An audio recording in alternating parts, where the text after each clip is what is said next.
We're rolling right along, and in our next session, we're looking at Marzano and some of the information he's presented in this mini lecture.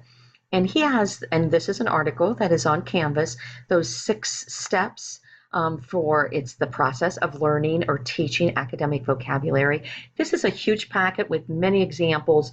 And so you may think, oh, hey, I'm teaching pre-kindergarten or a kindergarten class. My students don't really need academic vocabulary. Well, we know that's not true. But when you look at some of these strategies or some of his steps, for instance, that students, we ask them to construct a picture or a symbol or a graphic representing the word. We know that brain research tells us that is something that helps that to cement learning, to put that word in the child's head, and then it becomes a part of their repertoire of words and in their vocabulary, so they can easily read that word at some point.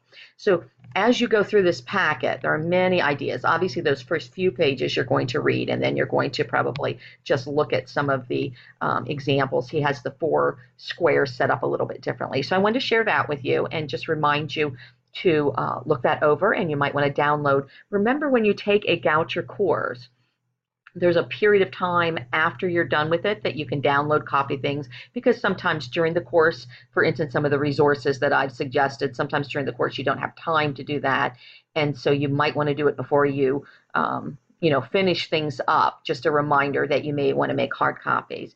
And in this, in the mini lecture 5, you're going to be looking at that first, and then reading about these 4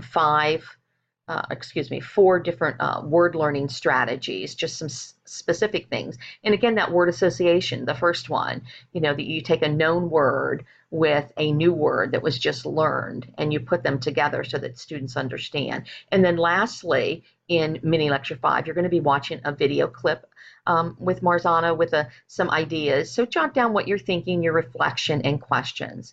So that is what you will be doing and learning in this section for our mini lecture. Thank you very much. Happy learning.